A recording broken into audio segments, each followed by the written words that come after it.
I'm having to tap into my local public access high school news anchor skills for this video. Yes, it was a thing. No, I don't know where the footage is.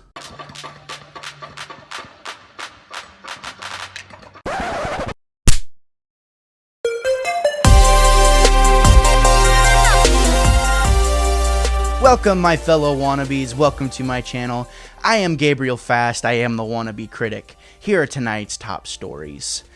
Fellow wannabe and full-time tuna John Krasinski started his very own YouTube channel called Some Good News. What, does this guy think that people like him or something? John Krasinski is doing his due diligence by gathering some uplifting news, some high-spirited news during this time of the COVID-19 virus, some admirable acts that could kind of, lift our spirits up. I decided to completely rip off his format and review his channel because that's just the kind of guy that I am. I would have brought you some local news from the Midwest, but unfortunately it's the meth capital of the entire world, so I'm going to talk about other stuff instead. Tonight's top stories come from the entertainment industry, all aspects of it, and I just kind of wanted to, kind of riff off of some things that I've seen that I kind of have some thoughts on, some jokes on, and the whole purpose of this video, as usual, all these thoughts are my own. It's just for fun, it's not supposed to be taken super duper seriously, and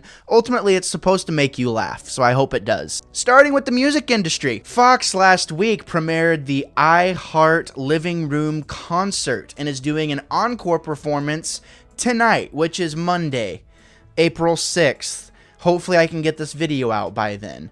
But if I can't, whatever. Again, this is another thing. It's supposed to help support Feeding America, so it helps to support with COVID-19. It's a really good cause, and that's some good news, so I thought I might mention it. We're looking at some performances by Alicia Keys, Billie Eilish, Sam Smith, as well as other people more my speed, like Dave Grohl and Dave Grohl. During the original stream, Billy Joe Armstrong of Green Day actually was able to present a song. A lot of people love Green Day. And he mentioned, "I hope you don't mind if my dogs are here." Well, I hate to tell you, Billy Joe, but if people are willing to listen to garbage, I'm sure they won't mind your dogs. All joking aside, this is a really, really good cause. If you can catch it tonight, I think it's like $5 to enter. It's to help Feed America.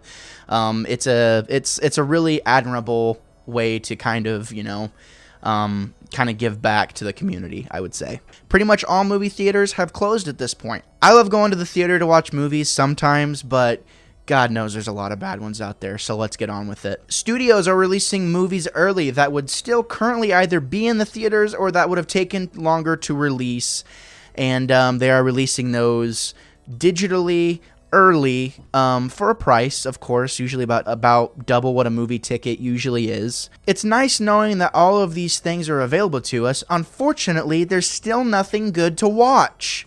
Anybody who knows me knows I'm a huge video game fan. I have talked about video games before on this channel. I think they're very important, especially in times like this where people don't have a lot of outlets, so they turn to, an escape, so to speak, and can, basically inhabit themselves in thousands of worlds. So if you're anything like me, you've had your trusty Nintendo Switch in your hand whenever you've been watching television, or whenever you've needed a break from television, or from whatever you're doing. So let's talk about 5 games today that should definitely encompass some of your time during this quarantine. The first game on this list is Florence. Now, Florence is available on a few different platforms, and it's about $5 or $6 on the Apple Store. I think it's on Android as well, and it's also on Switch. And it only took me about an hour to get through, but I gotta say, for a game that has pretty much no dialogue, spoken dialogue whatsoever, I was pleasantly surprised with how many feelings that this game gave me, and I definitely think it's worth your time. You follow a character, her name's Florence. She's trying to make her way in life, figure out what the whole purpose of life is. She finds love, she figures out a lot about herself, and the game does a really good job of taking certain elements of puzzling mechanics to get you to understand the message that is trying to be conveyed and what the game is trying to say. It's only a few dollars, highly recommend. The next game/games on this list is Enter/Exit the Gungeon. This is a style of game usually referred to as bullet hell. It's very fast-paced, you have to be concentrated. it's very it's got a very addicting sense to it, to where most people pick it up and they just say, okay, one more game, you know, and it's really easy to die. You have a limited amount of life. It's you know, it's a combination of bullet hell and rogue-like elements with procedurally generated dungeons. You're gonna have a great time, as well as its successor, which is Exit the Gungeon, which is a similar format as its predecessor, but it's a side scroll at this point. So Enter the Gungeon is the beginning, Exit the Gungeon is the end, and I have yet to either fully enter the Gungeon and exit the Gungeon, because I've never been able to beat these games because they're so freaking hard. The next game on this list, or games on this list, are Ding Dong XL and Super Bit Blaster XL. Now, this is made from Adam Nickerson. He is a very small game developer, and he's very good at what he does. He creates these addicting experiences where the object of the game is really, really simple, but again, it kind of has that same mentality of, I can just play, you know, just one more game. This is a really good game to play, like if you're just wanting to casually listen to TV or listen to music, or if you just kind of want a time killer. Both of these games, Ding Dong XL, which is basically just going back and forth trying to get to A to B, and if you stick around too long in one place, you die. So it's a high score game, and it's really addicting. As well as Super Bit Blaster XL, it's kind of a similar premise, kind of along though. You guys remember Geometry Wars? I don't know if you ever played Geometry Wars, but kind of gives me those vibes. It's hard, it's really, really fun, really addicting, and again, that mindset of just one more game.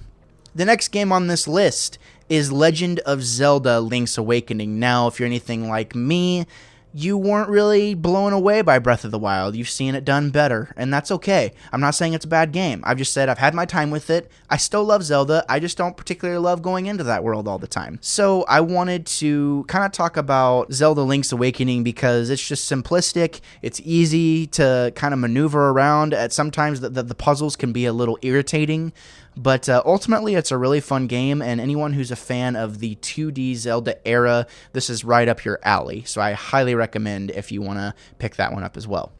Now, the last game on this list is Animal Crossing. If anyone knows anything about Animal Crossing, if you don't know anything about Animal Crossing, let me tell you. It's this game where you chop down trees, you garden stuff, you fish, you talk to animals, which sounds like pretty much all the things we should be doing right now, but we're not. It was put to me this way. It's basically like a second life. You check in, you do your chores for the day. It's very much in the same vein as like Harvest Moon, or even something like Stardew Valley. If you like games like that, I'm sure you've already played Animal Crossing if you've played games like that. But this is my first Animal Crossing experience, and I gotta say, I'm having a blast. I'm decorating my house. I'm upgrading my house. I'm making money. It is so satisfying just to be able to make money in this game. So I highly recommend, and I can't say enough good things about these games. We have Florence, Enter and Exit the Gungeon, Legend of Zelda, Link's Awakening, Ding Dong XL, Super Bit Blaster XL, and Animal Crossing. I know I said 5 games, but a couple of those are one and the same. So, we come to the end now of the only episode of Some Good News, Wannabe Critic Edition. I hope I don't get sued over this. I hope John Krasinski watches this. It'd be super dope. He probably won't, because there's probably thousands of people out there that are already ripping him off, thinking the same thing as me. But anyways, I appreciate you guys checking in. I hope you're staying safe. I hope you're not enjoying your quarantine, but making the best of your quarantine. Don't forget, do a puzzle, read a book, play a game, watch some movies, watch some TV. You're already doing all those things, I'm pretty sure. I can't believe I just said watch some movies and watch some TV. Try something you've never tried before. Maybe you should start a podcast. That seems to be the thing to do nowadays. Speaking of podcasts, if you've never checked out mine, please do. It's under the same name as my YouTube channel, which is The Wannabe Critic. I seriously appreciate you watching. If you still watched up to this point, Siri just tried to turn on. I'll end you. I really appreciate it. If you have any comments, questions, concerns, definitely leave them down in the comments below. If this is your first time here, please consider subscribing. Click the bell down at the bottom. Anytime I upload a video, you'll be notified. You know this already. Well, that about wraps it up. I want to thank you very much for tuning in. Go check out Some Good News if you haven't. It's super duper wholesome, and I absolutely love that channel, love that idea, and it was enough to kind of spark the creativity. I've been kind of in a lull, and it was enough to spark some creativity, and I'm like, I can totally riff off that. So go check out that channel, which is the whole reason this video was inspired. As always, thank you for stopping by, and thank you for preparing yourselves for a plethora of hot takes and potentially unpopular opinions. I'm Gabriel Fast. I will always be the Wannabe Critic.